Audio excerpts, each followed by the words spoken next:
Bapak polisi yang terhormat, sekalipun saya kecewa, saya begitu benci melihat kalian.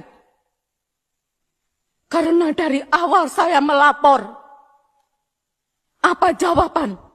Begitu dingin. Sepertinya kami ini karena orang kecil kami ini tidak ada arti. Dan saya perlu tekankan, Bapak, Ibu, anak saya juga di bawah umur.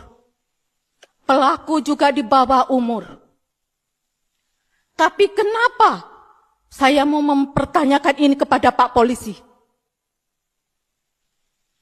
Kenapa itu pelaku sampai saat ini tetap dijaga di dalam polisi, di kantor polisi itu? Dia rasa nyaman. Rasa nyaman. Sementara anak saya yang itu tidak ada HAM kah untuk anak saya? Sementara pelaku karena di bawah umur ada HAM. Di mana keadilan? Saya mau mempertanyakan di mana keadilan? Anak saya perempuan. Yang saya mau pertanyakan, jika terjadi hal ini di keluarga ibu bapak,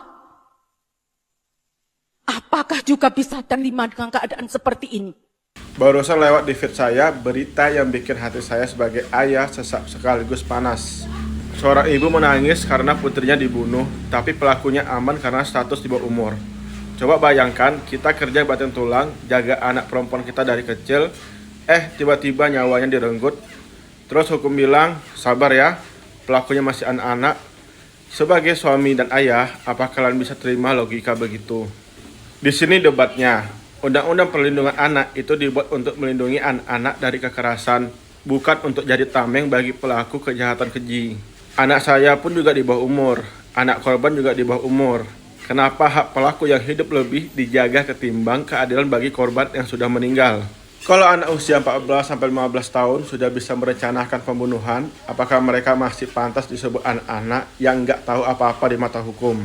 Saya bicara sebagai sesama pria kepala keluarga. Tugas kita adalah melindungi. Kalau hukum nggak bisa memberikan rasa adil, jangan salahkan kalau nanti banyak orang tua yang memilih jalan sendiri demi keadilan anak mereka.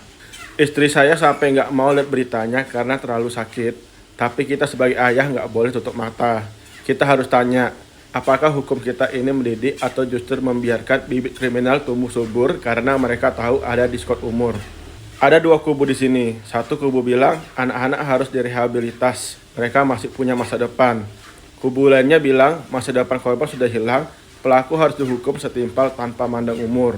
Pertanyaan saya buat kalian para ayah sekaligus suami, di umur berapa seorang pelaku kejahatan harus dianggap dewasa secara hukum kalau tindakannya sudah menyentuh nyawa orang lain?